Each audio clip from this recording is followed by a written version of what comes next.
Thank you all for waiting with us, and thank you, Mike, for making it all the way here and getting set up. We really, really, really appreciate it. You're welcome. So good evening on behalf of the League of Women Voters of the Reading area. I'd like to welcome you here to the Candidates Forum for the Anderson City Council, and thank you for joining us. My name is Susan Morris Wilson, and I'll be your moderator. One of the things I like to do at the beginning of these events is to talk a little bit about what the office is responsible for, so that you can gear your questions towards those responsibilities versus maybe the County Board of Education or maybe the County Board of Supervisors. Welcome, Chris. So we see the responsibilities of those city councils as participating in the activities of the city, reviewing and approving the annual budget, establishing long and short-term objectives and priorities, overseeing performance of the local public employees, overseeing effectiveness of programs, establishing tax rates, entering into legal contracts, borrowing funds, passing ordinances and resolutions. And of course, you all know that there are probably a lot more things that you get to do, but these are the ones that make the list of the League of Cities. So tonight we have 4 candidates. There are 3 seats open. I'm going to introduce them in order. We have Darren Hale, next Susie Baugh, then Bonnie Simmons. Sorry, Bonnie, I tripped over them. I have them in the wrong order, and finally Stan Newts. The election, as you all know, is on 11/5/2024. There are some dates to remember. To receive a mail-in ballot, voter registration must be completed by 10/21/2024. Conditional or same-day registration can be completed between 10/21/24 and Election Day, which is 11/5. You can register to vote at registertovote.ca.gov. Ballots will be mailed from the registrar's office about the 7th of October. And I am assured by the local police post office that they will be getting the ballots out on a timely basis. You know, there's been some talk about it nationally, but they're very sure that they'll get them out on time. Early voting sites are available prior to Election Day, starting on 10/26. And you need to confirm the sites and dates and times about those early voting sites with the election office. Dropbox is open on 10/8. You can track your ballot. It's fun to track your ballot using Ballot Trax, TRAX. Vote by mail ballots must be postmarked on or before the 5th of November. And then the office will accept mail that is postmarked on the 5th, by the 5th, on or before the 5th of November until the 12th of November. So that gives postal office time to get stuff in, you know, depending where people come from. Some people come even from overseas or wherever. So it will give it a little wiggle room. The election is certified locally, and I want you to know that all the ballots aren't counted on the first day or the second day or the third day. But the election is certified locally on by December 13th, and then sent on up to the Secretary of State, who's right behind that. So it's not a quick process at all. I want to remind you that the League of Women Voters is a nonpartisan organization. The League encourages informed and active citizen participation in government and influences public policy through education and advocacy. The League does not endorse any candidate for partisan office. Tonight we will be recording our proceedings as follows. And Mike, you want to tell us, are we live streaming tonight? Yeah, we're live streaming to the League of Women Voters of the Reading Area Facebook page, and then we'll have a cleaned up version with audio and subtitles and such within 7 days. So we will have a video posted up on our site that's cleaned up, you know, that got everybody's names when they speak and stuff like that. Let me describe our format for this evening. As you came in, you were handed, or could have been handed, should have been handed, 3x5 cards on which to write your questions. If you didn't get a card or need a card, there's a couple people here with cards, and we're happy to hand them to you. It's our process, as you know, for you to write the questions and then us to sort of go through them and make sure that they're in English and readable and appropriate to the job that you're doing. Keep in mind as you write your questions that we really like questions of general concern, and everybody gets to answer the same question. I'm asking the audience not to clap or shout in response to comments made by the candidates. We have limited time and need to move quickly through the questions. I have no idea how many questions there'll be, but I would give us about an hour, and so 7:30, maybe 7:45 will be done. The candidates were determined by the lot, their order of speaking. So Darren will go first, Susie will go second, Bonnie will go third, and Stan will go fourth. And then the next question, Susie will go first, Bonnie, Stan, and then Darren will go last. And we'll just keep rotating until we make it all the way through. Each candidate can make an initial presentation of, what did I tell you, 3 minutes? Yeah. And then we're going to try to keep the questions to 1 minute answers. Sometimes that seems a little short, but believe it or not, people have been making it without too much trouble. And then a 2-minute ending, where you can really wrap up, and things that didn't get said or talked about, make sure that you catch them, and make sure that people hear what's going on. Your timers are right in front of you. Donna Nelson, Patty Jelovich. Patty waves the flags, and Donna holds the stopwatch. So keep your eye on them. Just because it goes ding doesn't mean you have to stop in the middle of your word and not finish. So please feel free to finish your sentence. Not your paragraph-long sentence, but your short sentence, if you would. And so now we'll entertain the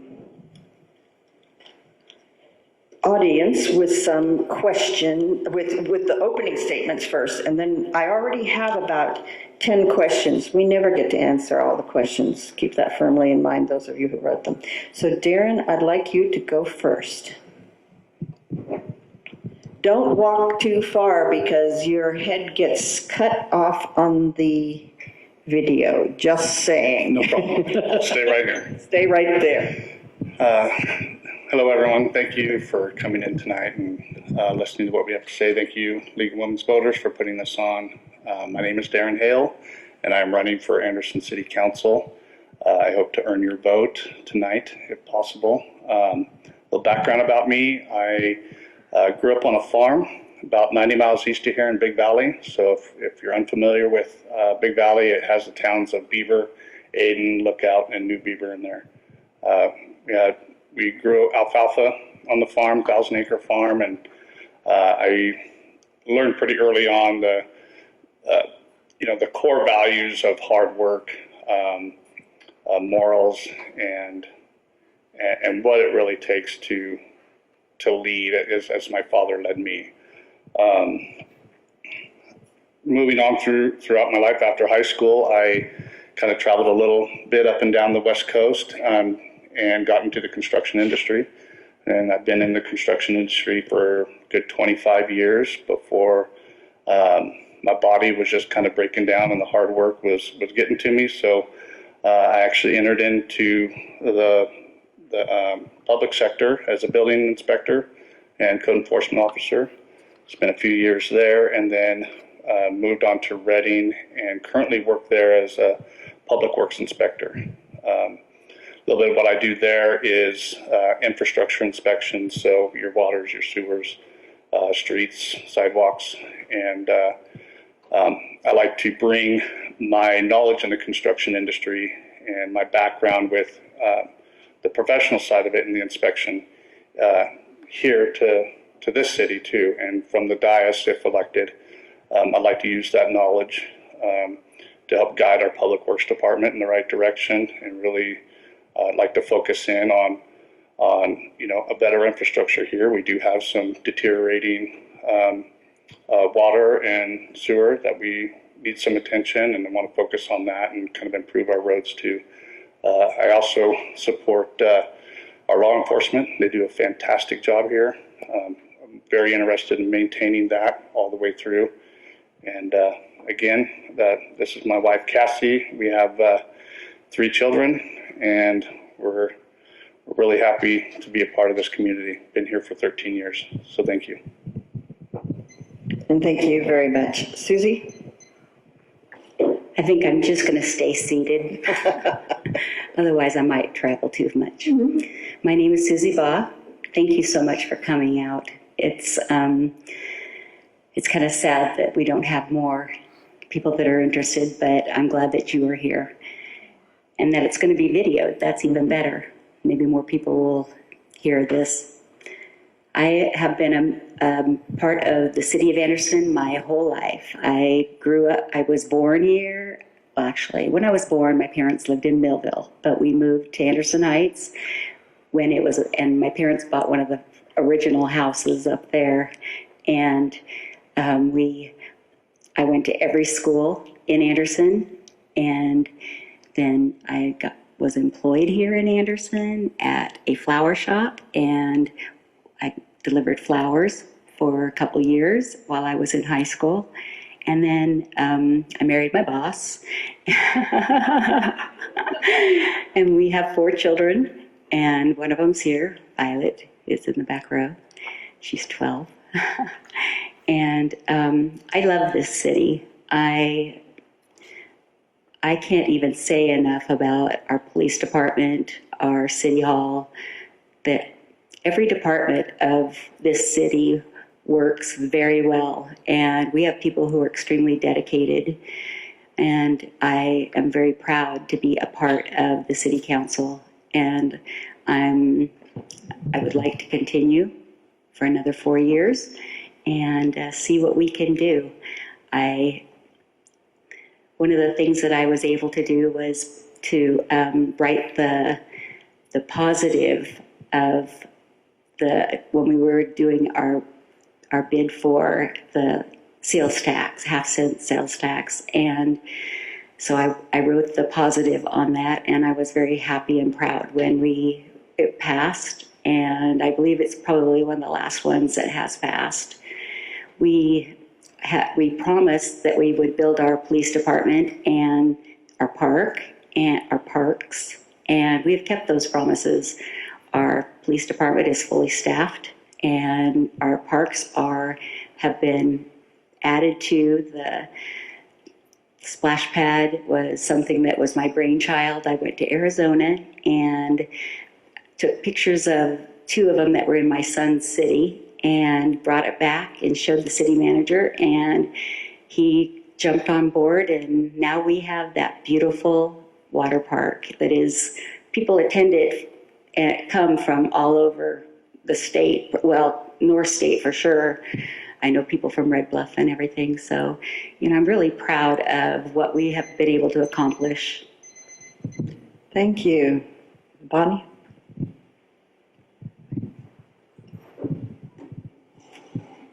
Your head might get cut off.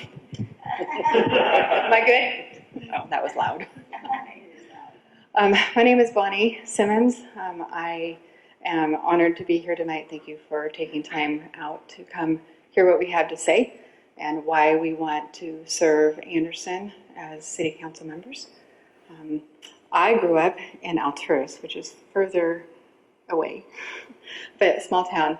My dad was a fireman, so I was raised with a fireman's daughter's life. When he was gone a lot of summers, I was raised. He was also an EMT, and so I was raised in that world too. So I have a huge respect for law enforcement and firemen, and just that was just a life that I had growing up. I moved down here to Redding after high school. I met my husband. We've been married almost 30 years. We have 3 children. We have a 12-year-old son still at home, which I homeschool, so that's a full-time job in itself. And it always leads to lots of adventures. We are very active in our community. I believe in serving. We host a Christmas dinner at the senior center for the seniors or anybody who needs a place to go. And so, and it's all free and donated. We've served 150 to 350 people. So volunteering and giving back is huge to our family. It's a part of who we are. I'm also the current planning commissioner, and that's a new job for me. I was appointed to that in February. So it's been a huge, fun learning adventure to get to learn all the details and ins and outs of the processes of how things work in the city. I was also appointed to the Shasta County Commission on Aging. So seniors are just near and dear to my heart. And I've learned lots of things on how we can improve and serve our seniors better. And I would like to just work to continue to keep our city beautiful and safe. I'm a runner, so I'm always, making sure that where I go is safe, and I never feel unsafe.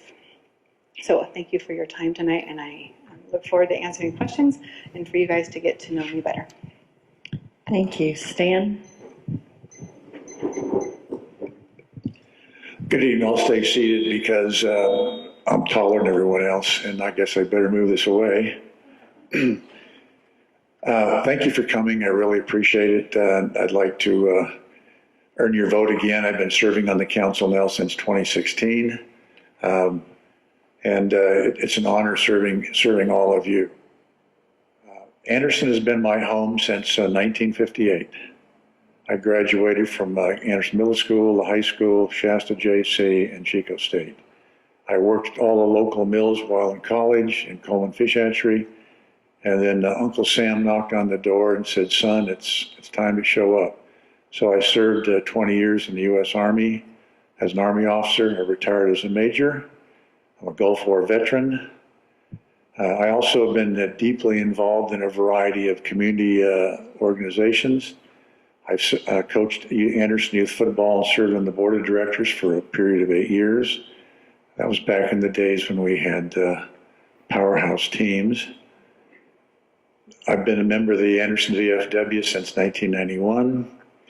I currently chair the Voice Democracy and the Patriots Pen Essay Contest, which allow kids to earn money and scholarship money through writing an essay. It is a merit-based scholarship. I'm also chairman of the Memorial Day service at the Anderson Cemetery for the last 20 years. I serve as the ESSER coordinator at my church for the last 24 years. I also teach a concealed carry training, and I'm a licensed mortgage broker. Since I've been on the council, I'd like to go back to the first meeting I had with Jeff Keyser, probably in December of 2016. I said, "Jeff, we have 14 cops on the beat right now. And based on what AB 109 and Prop 47 have done, they've already released approximately 40,000 prisoners out of state prison. We need to get to 24 officers. We've got to 24 officers. Crime is down significantly, and we have one of the safest communities in the state. We built over 200 new single-family homes, and we brought in 9 new businesses. And we have a wide variety of park improvements. Some of them have already been mentioned. I put a lot of time into education, and I'd like to say that public safety, city utilities, and business developments will continue to be my priorities. And one of these is a capital improvement plan that we started last year to fix our aging water structure. We have 38 miles of water lines in the city of Anderson. And to give you one example, we have 4 different types of piping in there. In the last 3.5 weeks, we've had 19 leaks. So the idea is to fix them ahead of time so we don't fix them at 2 o'clock in the morning. Thank you. Thank you. If you would hand the microphone to Susie, Susie gets to answer the first question first. And this question is, what is the reason you are running personally? What has brought you to the city council? Well, as an incumbent, I love what I have been doing, and I would like to continue that. I've come to realize that the flavor of our city could be changed in one election, and especially this one, because with 3 people that are running, that have to run, you could have 3 people that do run and that would not have the same way of thinking that we've had, the conservativeness. And so it's really important to continue on. And I still have a lot more I want to do. There's, our parks have a lot more work to do. We want to keep our police department in good standing, and as Stan said, we have an aging water system that needs to have a lot of work done, and being fiscally conservative, I want us to be very careful with our finances. Thank you. Bonnie? I want to run for city council. It's something that I've wanted to do for many years and have worked hard to learn and equip myself for this job. I feel that change is good, and with change comes new opinions and new voices, new energy, new ways of doing things. And that doesn't mean that things have been bad. It's just, I think it's healthy for cities to have new ideas and a new voice. And that's why I want to run. I love Anderson. I want to be a part of it. I want to be a part of the future that is in our community. Thank you. Stan? Thank you, Bonnie. There's some things that we still need to continue to do. One of them is maintaining Anderson as one of the 3 safest cities in California. So we want to keep crime out of Anderson. That's one of my key goals, is continuing to do that. And again, we have a brand new city manager. I want to be here to help him through his first couple of years as city manager. And so far, we've been doing pretty well. One of the things I also want to do is bring on a new chief. I've been asked to talk about this, so I will at this point in time briefly. We are in the process of hiring a new chief. Can't really talk much more about that because he's in background right now. I cannot mention a name, because if there's a problem with the background, then at that point in time, it'd be very embarrassing for everybody. But we are in the process of hiring a new chief, and we should be finished with that process sometime in the next 30 or so days. Thank you.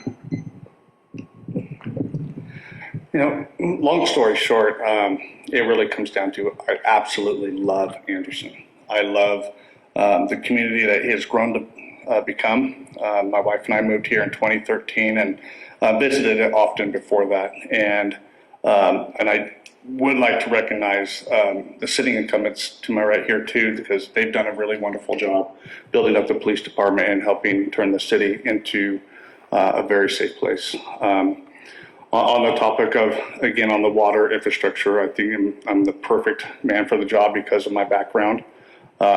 And when I first got out of the construction industry, I went right into code enforcement and building inspection, and I assisted APD here, and we cleaned up Anderson Creek, we cleaned up the transient encampments, and we started the program of boarding up houses, of drug houses in our community.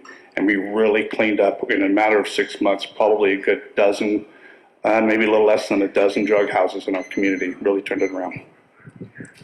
Okay, pass that microphone down to Bonnie, and she gets to go first on this question. How will you work with community members and other council members to maintain mutual respect while disagreeing? Oh, that's a big one. So I have been walking around and getting to know the community members, and that seems to be kind of an issue that needs to be addressed. And I think that starts from leadership, and it starts from City Hall. And City Council, we've got 5 people, 5 different opinions, 5 different ways of doing things. But if we prefer one another and prefer the job and put the citizens first, then we become second. And so it's just a matter of just being kind to one another. And it takes work. You're not going to always agree. And you might have to get up and, walk away and take a deep breath. But the city sees leadership. And if leadership does not set, a good example, then that filters down. So that's a huge thing for me, just being kind. And Thank you. Stan? Thanks, Bonnie. Well, I'd like to emphasize that. I think grace and civility, treating everyone with respect and dignity is key. That's how you tend to get along with everyone. And again, displaying leadership, going out and finding out what the problems are, and trying to figure out the needs of the citizens.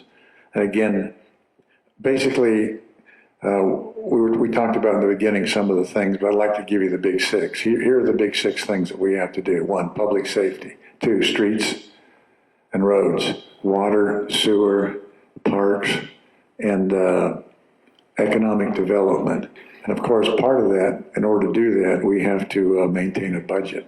So as we do all those things, we interact with our population. And those are the areas that we typically are responsible for. Taking care of those things, we're doing our job, and then treating people with respect and dignity, I think are very, very important. Leadership is always important. There you go, Darren. Yes. With the community, watching the community the past 4 years in the division I've seen all throughout Shasta County, I really dislike it. It's not becoming of the best of who we are. And for me to treat it the best way I can treat it is just total kindness. And you hit the nail on the head, Bonnie. If you just approach any situation with kindness, you're gonna get your message across so much better. I don't have any problems with reaching across the aisle with someone that has different opinions or views than I do, as long as we can do it civilly and respectfully. I think that's the way to go. If it does get to the point where it's getting too out of hand, I just don't entertain it. I just step back, and I'm not wanting to put any more fuel to that fire in this community. We need to unite. That's where I stand. Thank you. Susie? Well, I agree. Kindness is key. We need to be kind to each other, kind to our constituents. When people come to me with an issue or a problem, I try my hardest to help them handle it in the best way possible. And sometimes it can be pretty hard because there's different personalities. But when we can do that, it turns into a very good thing. And I don't think you see too much fighting on our board as some of the other city councils are. But we try to. I think our biggest thing is we want to get the job done, and we need to get the job done. That's the most important thing. Thank you. Could you hand the microphone down to Stan, and he'll answer the next question first? And it's almost as though he read my question before he answered the last one. So here you go, Stan. What are your top 3 capital improvement projects for Anderson? Why, and how will you fund them? Top 3. Top three. Okay. Well, obviously, aging water lines are one of them. And also, we need a new water tank up in Anderson Heights. And I think we need to improve our sewer infrastructure. Those are really 3 of the main things that we really need to do within the city. We can fund the capital improvement plan on our aging water lines. The other thing will probably require grant funding because they're in the millions of dollars. For example, the water tank in Anderson Heights started out at $3 million, and now we're probably close to $10 million. I've been working on that for a long time, but the price keeps going up. And the same thing for the sewer. What we really want to do down there is try and get solar down there and try and get ultraviolet purification technology, which is a lot cleaner than what we currently have. and a lot more cost effective. But again, that would require a grant and require a great deal of, would require millions of dollars to do it. But those are my top three. Thank you. Darren? Yes, Dan's correct on the water. Water is number one. There's no question about it. It is our lifeblood. We need to survive, and we need good drinking, sustainable water. Our water lines are deteriorating. They're aging out pretty quickly. So that would be number one. Sewer lines, I think we can probably manage sporadically in places. I think the finding out ways where we can cut costs with our energy bill at the sewer treatment plant, like solar or other options, is a way to go, because PG&E is outpacing our ability to operate, and that's not good. And then it would be streets. So water, the sewer treatment plant, and streets, and those are my three. Thank you. Susie? Well, I think you're going to probably hear the same thing from all of us, but we are having tremendous numbers of leaks right now. You have to understand that our infrastructure, our city was founded in, 57, and the sewer was being built then, and our water lines. And so because we have all those years and a lot of changing ways of building, we have multiple types of pipes that are feeding the water to our homes, and we also have multiple kinds of sewer lines. And so we are having to deal with this a lot. I believe that those two things especially are very important, and the energizing our water treatment plant, especially because we use a lot of power there, and we want that to be stable and able to run, and that so that we can afford it. Thank you. Bonnie? Okay, so I'm going to ditto that. So our infrastructure needs some attention, and I know that they've been working on it already. It's been the topic for a long time now, so that's nothing new. So I would continue that, to look into that. The roads need to be looked at too.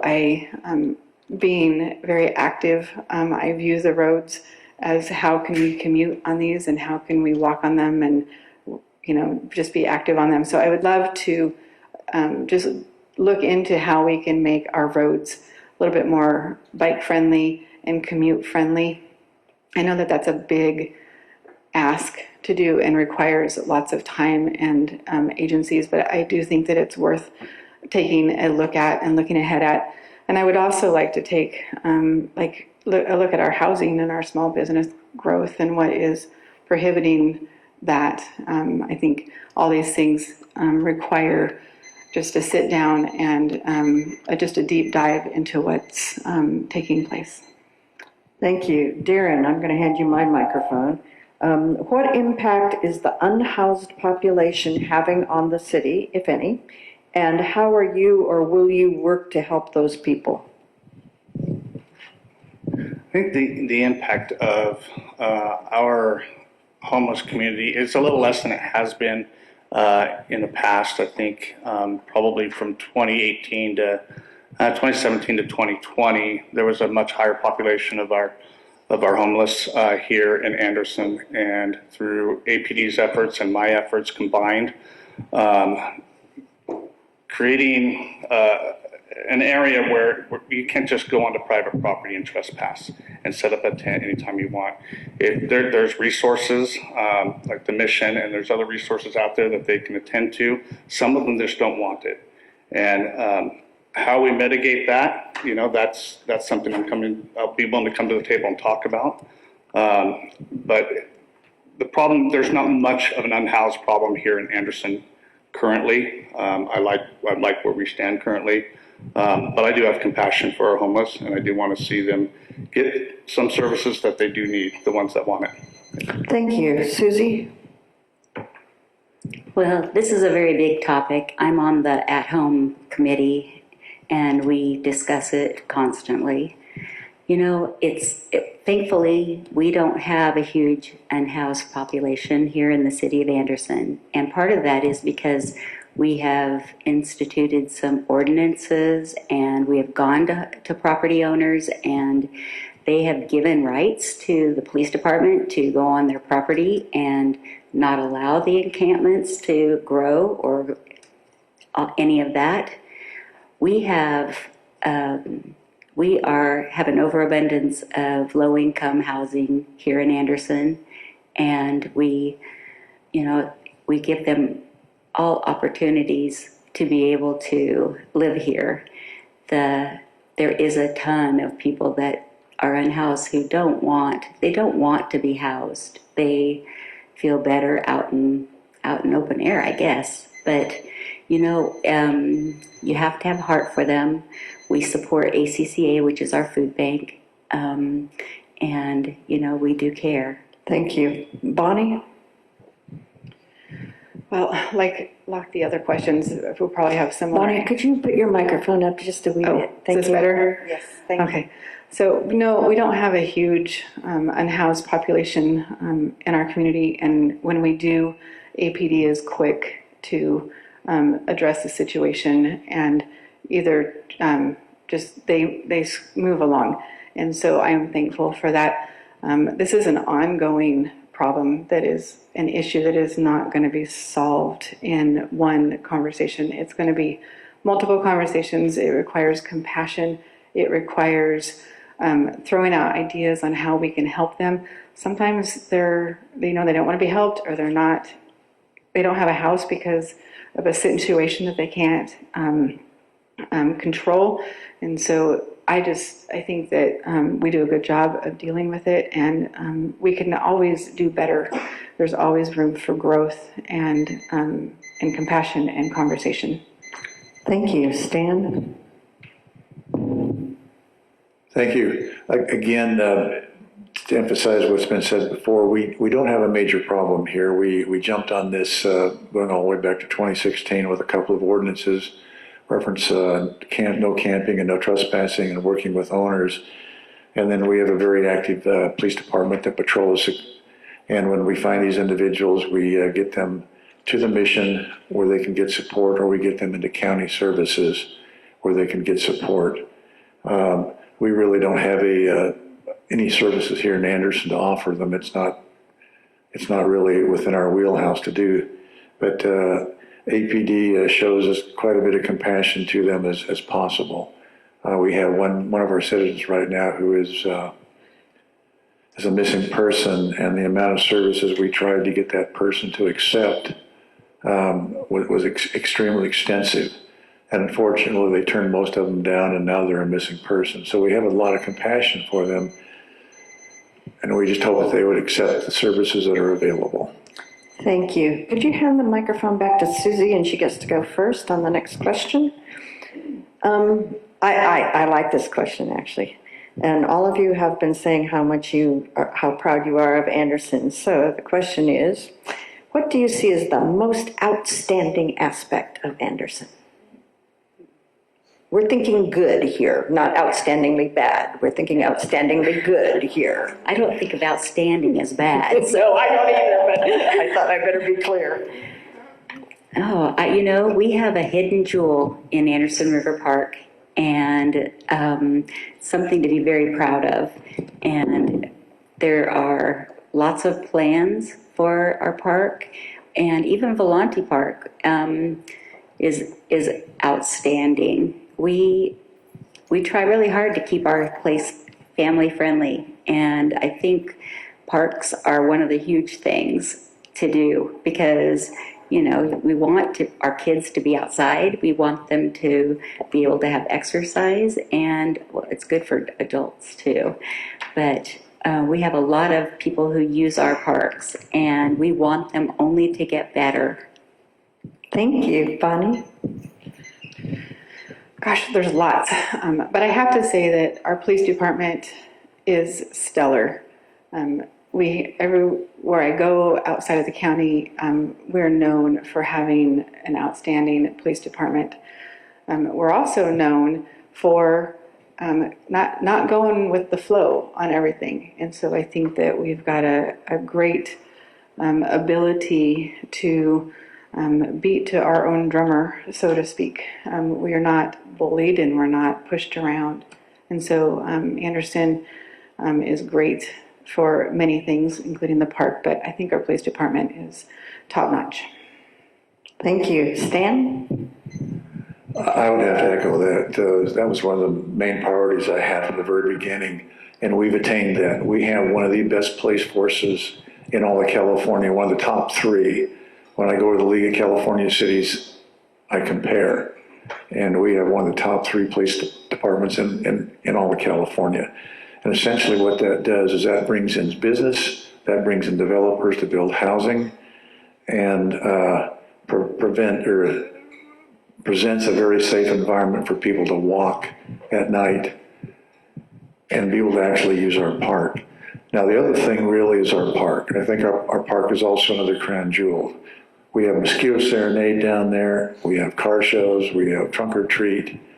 We have lots of picnics and lots of events down there, to include the recent Labor Day picnic. So there's lots of things that the park does. So police department and park would be our two crown jewels. Thank you. Darren? The most outstanding thing in Anderson.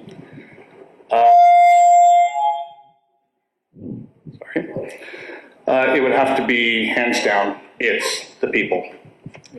Without question, the most outstanding thing is our community. It is every single resident, every single citizen, and even more so the children. Without our children, we don't have a future. So our most outstanding asset is not anything government whatsoever. It is 100% the people that live and thrive and partake in the things the city has to offer and give back what they have taken to other people and passing it forward. It is 100% the people without question. Thank you. Thank you. Microphone to Bonnie. I think, was Bonnie next first? Yeah. How would you work with the Board of Supervisors to coordinate services for folks that are here? I heard a little bit about coordinating services for unhoused individuals. I'm sure there are other things. Is there stuff that you need to work with the County Board of Supervisors on, and the county, departments and so on? And what is that, and how would you do that? Well, I would do that first by learning and probably getting a hold of one of the Board of Supervisors and asking what the process is. That is something that honestly I've not dealt with as far as collaborating in that realm. So that's something I really have to learn on. But it's like anything else, is meeting with the supervisors, having sit downs, and lining out what the common goals are. If it's bringing services to Anderson or working with them, that involves many agencies and many people. And it starts with just talking civilly and kindly, and learning for the supervisors to learn how we run as a city, and for the council to learn how the supervisors operate. I think one of the things that is great is we've got multi-city committees, and that creates opportunity to get to know one another and to learn how things operate. Thank you. Stan? Thank you. Obviously, I've been at this a while, so I kind of know the process, but there's a couple of ways to do this. Number one, you go to your city manager. He then calls the CEO of the county. They work it, or I call one of the supervisors. I see two of them here, one former and one current. I got them on speed dial. I got their numbers. I call them up. I had a rather lengthy conversation texting with Chris a couple weekends ago, solving a problem. So that's pretty much the way you do that. It's personal connections, and you do that with grace and civility. And our conversations through the entire weekend was very civil. And we had probably a lot of fun with it. So those are the two main ways to do that. And you also could call and talk to some of the departments, some of the other people who are elected within the county as a counterpart. For example, the comptroller, you could talk to them, or talk to the local sheriff. They're elected, you're elected, so you could talk to them one-on-one. Thank you. Jared? Can you repeat the question, please? Essentially, the question is, how would you plan to work with the board of supervisors around coordinating services for the individuals that live in Anderson? I don't think that'd be too hard. We can reach out to the supervisors. I don't have a problem reaching out to either like-minded supervisors or across the aisle supervisors, either way. If it's beneficial for the people of Anderson, I will put my best foot forward and do it. Again, I emphasized on the people, and if from a service aspect, that's what we're really here to do ultimately, is we're here to serve our citizens. And so working with the Board of Supervisors and how we can better offer, whether it is, whatever types of goods and services is, whether it be, helping the homeless community or running a program in our city. I think going to our Board of Supervisors and asking for assistance, humbling yourself if you don't know how to do it, and, asking people who do have the experience. I think that's very important too. But then you do it from the mind of service, that you're ultimately doing it for the people that you're representing. Thank you. Susie? So one of the things that when you take office, you start to become parts of other boards, and the supervisors there's usually a representative from the Board of Supervisors there. And I have to say I kind of had a little bit of help, because since I lived with the supervisor. But, there's being on those boards is very educational, and also it makes it so that there's a lot of time for conversation.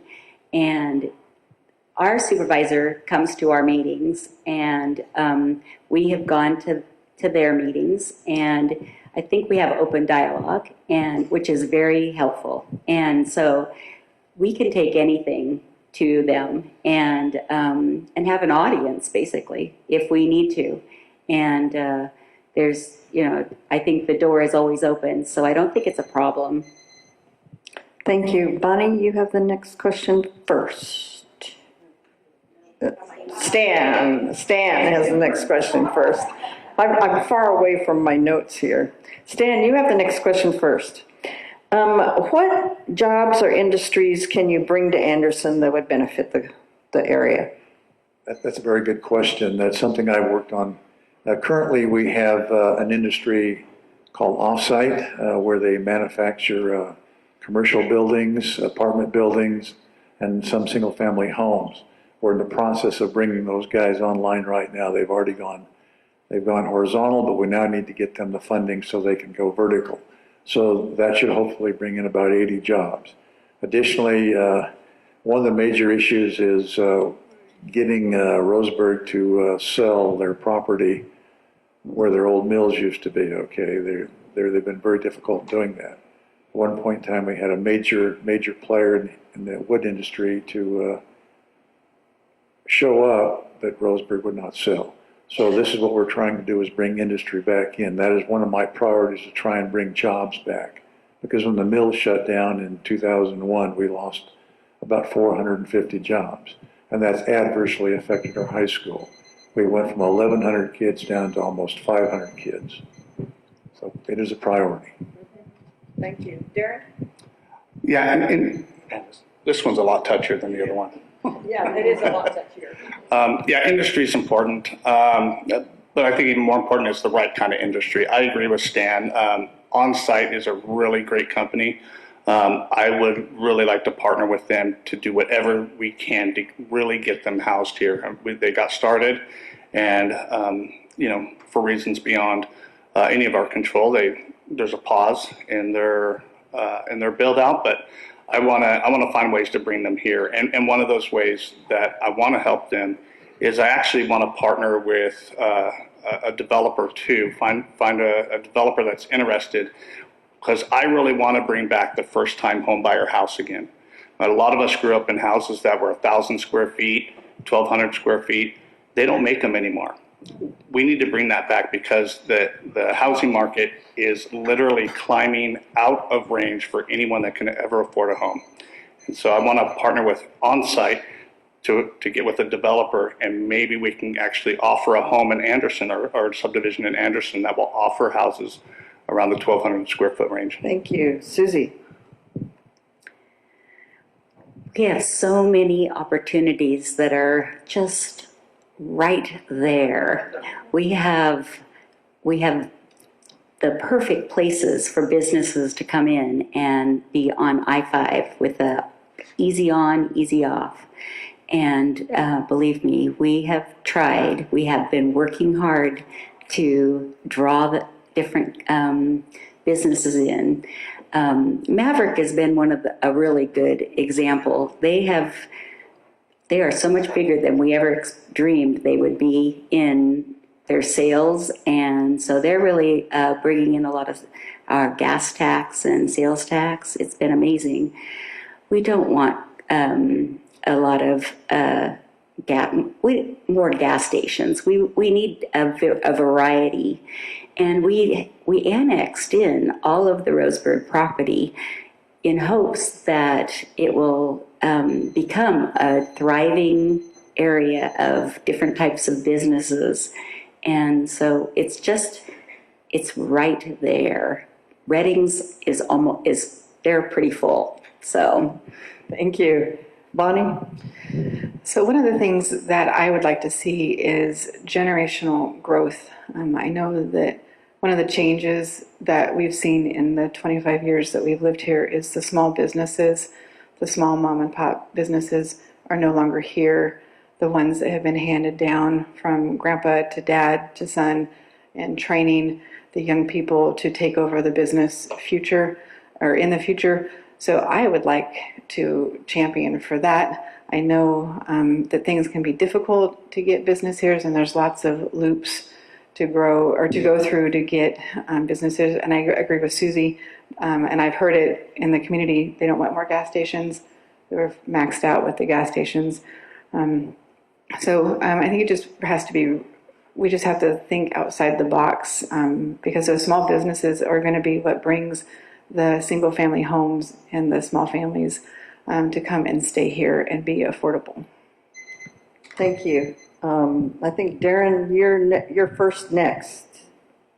So I'm going to hand you the microphone after I read you the difficult question. Oh, you haven't answered. He asked the question. Yeah. You have mentioned, all of you have, or several of you have mentioned the need for solar to mitigate PG&E rates. How will you encourage citizens to buy into solar for their homes, cars, businesses, all that?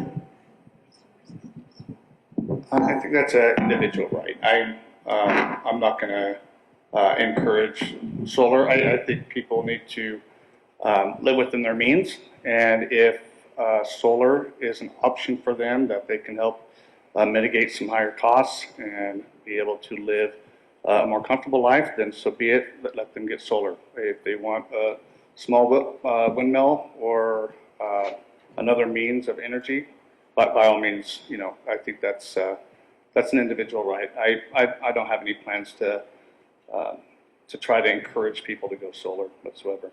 Thank you. Susie. Well, I'm with Darren.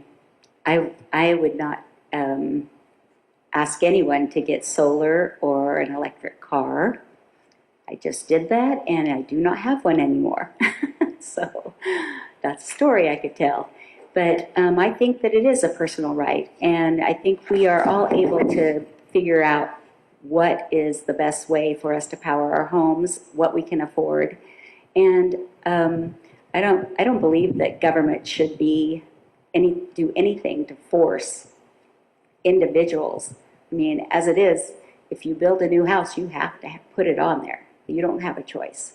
So, it's it's one of those things. I think it should be personal choice. Thank you. Bonnie? Well, solar seems to be a hot topic these days, and people I talk to, you're either for it or they're against it. I know recently PG&E changed their rate tiers, and so it's not as cost effective as it was 6 months ago. I too think it's individual on whether you want it or not. Solar is very expensive, and if you look at the bigger picture too, and unless you have all the other battery stuff that goes along with it, it's really not a complete system in itself. So that's got to be a family conversation, and if that's something that they believe in and they can make it work, then I'm all for that. But that is such a personal choice. Thank you. Stan? Thank you. I think that's an unanimous answer. That truly is an individual choice. That's up to the individual. We should not be mandating that. And I think we've probably gone too far within the state to do that. You have to consider the payback period. How long is it going to take?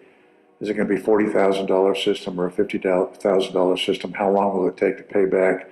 Then you've got your mean time between failures, which is your equipment. Probably 7 years ago, the equipment really wasn't up to snuff. Today, the equipment is better. They've made that massive improvements in the equipment, so it might be a better choice for some people. And now it seems like batteries are something that are needed, so you can continue to run your solar or your lights when it's peak or non-peak. So that has to be an individual choice. Thank you. And pass that back to Susie, and she'll go first on the next question. And I think this is right up her line, too. What programs do you provide for youth in Anderson? What efforts are you making to make sure that your kids get what they need? Well, we have our youth center, our teen center, and we support that as a city. And it's in a beautiful building, and they have pretty good attendance there. I'm always impressed when they come and give us a report. They're very active. We, in our schools, have quite a few different, they do a lot of activities and outreaches, but also here at City Hall, we offer quite a few programs during the summer especially. We have our swimming program. We have a summer program where people drop their kids off and they get to have a program in the park where they get to do a lot of different things as like a club. And we have, I am not even sure all that is offered right now, but a lot of times there's dance lessons, karate, you name it, we have it. And we are very family oriented. Thank you. Bonnie? So was it what services we offer to all children or our children? Just the children. Okay, so I was just clarifying. So we have a ton of summer programs. We're always getting things in the mail for opportunities for our children to do multiple different types of summer programs. There's a youth basketball that's run through Parks and Rec that they're always looking for coaches. Just put that a bug in your ear. They need help. And so the youth center is a great option for the kids after school. And so Anderson does a great job to try to provide needs and fun things and activities for our youth. I know our daughter did the basketball when she was younger, and it was great. It was great. And so we're not at a loss for activities for our children to do in our city. Thank you. Stan? Yeah, thank you. It's a topic that I've been involved with for many, many years. Back in the day when I was a youth, it was a high school poll, 10 cents a visit. Okay, so I took my sisters and that's where we went. But we had youth football, youth basketball, and baseball back in those days. But today we've got soccer. We've got a variety of other things. We've got a teen center. We've got all the other big swimming programs. We've got, through the VFW, we've got essay contests and awards that we do. So there's a lot of things that are available for kids to be involved in, far more than they were 65 or so plus years ago. Thank you. Thank you, Darren. And just echo a lot of what they said. We have a teen center. We have a swimming program. What I didn't hear was we also have an ice skating rink in the wintertime for the kids. So that's a really neat opportunity for them.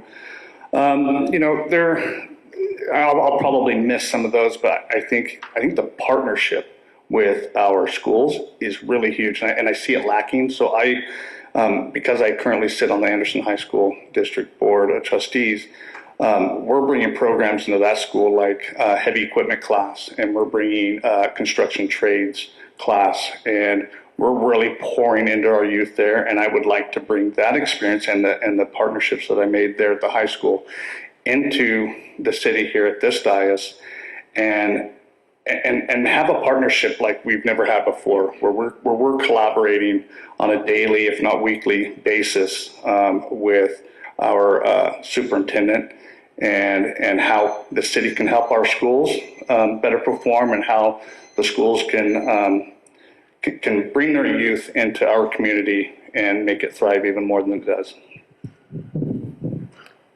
Okay, next question. Bonnie, you get to go first. If you have a hero or heroine or a person that you admire greatly, who would that person be and why? Oh, gosh. My hero is my dad. And no one, he's not here tonight, but my dad was a single dad. I was raised by him. I lost my mom when I was 14. And so he just worked hard for me. He was a fireman, so he was gone all summer long fighting fires, and bless his heart, he had to find a place for me to go. So I was in friends' bedrooms. He was a EMT in Alturas, and so he had to take me with me. So I spent many nights sleeping in the nurses' lounge at Modoc Medical Center. He's a vet, and he taught me a love for people, and he taught me how to serve. He taught me compassion. So my dad's my hero. Thank you. Stan? Yeah, thank you. I'd like to also echo that. I could always say I could pick John Wayne as a hero, but again, that's a fictional character. But my dad was a guy that pretty much emulated all of John Wayne's characteristics. Man of honor, integrity, a war veteran, and a guy who liked to say, you tell the truth. You got to seek the truth, find the truth, tell the truth, and act upon the truth. And that's pretty much what he did. So I had a very strong father figure growing up, and he was always involved in our lives and anything and everything that we did do.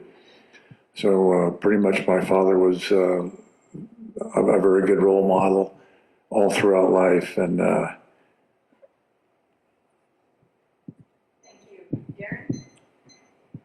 I had to think about this, because I do want to say my dad too, but to be perfectly honest, it's Jesus. It really is. No one has picked me up off of my face more than the love of God and the love of Jesus.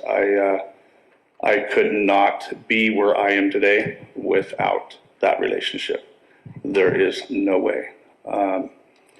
He has guided me through so much that I can't even begin to explain it all. But the perfect example of humility, the perfect example of integrity, of courage, of honor, and just the moral character of himself is everything I want to be, and how I try to look up to and lead as he led.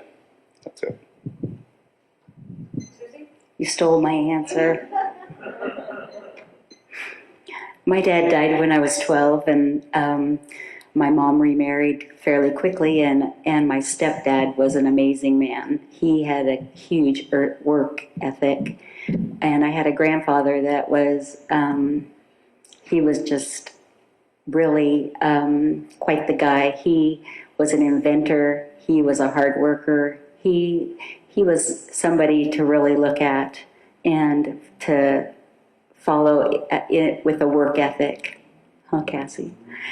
And I learned so much from my dad and my stepdad and my granddad. But I have to say, Jesus does top it all. I can't even imagine life without him. And I follow him every day. And I try to do everything that I can to lead people towards him because it's so important. Thank you. And that ends the questions for this evening, so I'm going to hand the microphone back to Stan, and he's going to do the first closing. The closing is 2 minutes. And Stan, your turn. Okay. In closing, I think what's important is that we continue to maintain the tempo that we've been doing within the city of Anderson. We want to remain one of the safest 3 cities in all of California. We want to keep crime down, and we want to have a safe place for our citizens to walk at night. We want to be able to enjoy our parks. So we want to continue to support a safe city environment. Once we do that, business will come and thrive. We have brought in about 9 new businesses since I've been on the council, and typically they all tell me we're here because of the police department. We brought in a lot of new single-family homes. People are moving here because of public safety. And next thing is I'd like to see us work on getting the solid paying jobs for our citizens. This is where the offsite thing is working. And I'd like to try and develop the other area out there where Roseburg used to be. We need to bring back some of the higher paying jobs we lost. Now, another thing is I want to try and push back against some of the unfunded and unrealistic mandates from California's extreme left legislature. They're really out of touch with rural areas.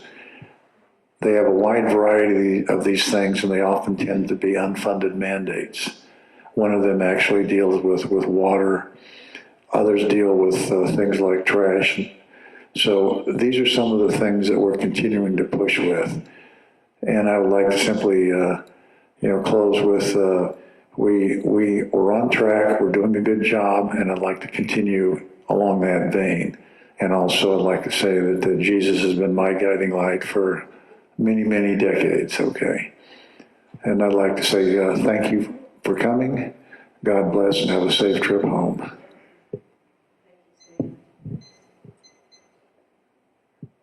This one's gone. Thank you, Stan. Could you pass that back up here? Thank you. I did touch on a few of the things I've already did. Infrastructure. I really want to hone in on infrastructure here. I want to bridge the gap, some broken relationships in the city with some organizations. I think, like I said before, now's the time to unite more than ever.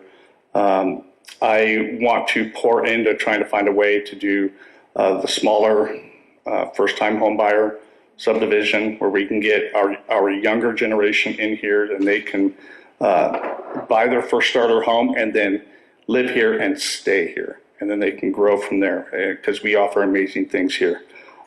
Stan hit the nail on the head. The unfunded mandates from the state. The state is coming for everything that we love dearly. They are for instance, on the school board, we are currently suing the state over AB 1955, and it's just not acceptable. They want to try and keep the schools from keeping secrets from their parents, and that's not acceptable. So, and that's the same kind of energy that I want to have on city council is when they start to come for water restrictions again. They're trying to push on Reading 20% water restrictions by the end of this year and 40% by 2040. I can imagine what living without 40% of my daily water looks like.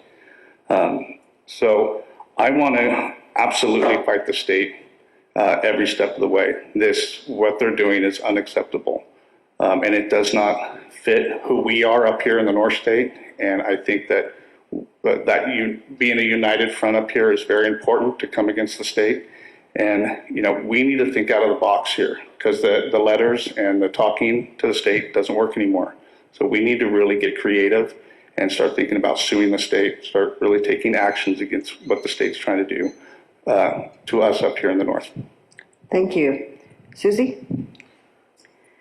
Well, first of all, thank you again for coming and spending your time here with us. You know, I just really want our city to continue on as a family-friendly place. And I think that there's so many things that need to be done. We need to be fiscally conservative. We need to be very careful with the money here in this city. And with the unfunded mandates, we're having a hard time controlling that.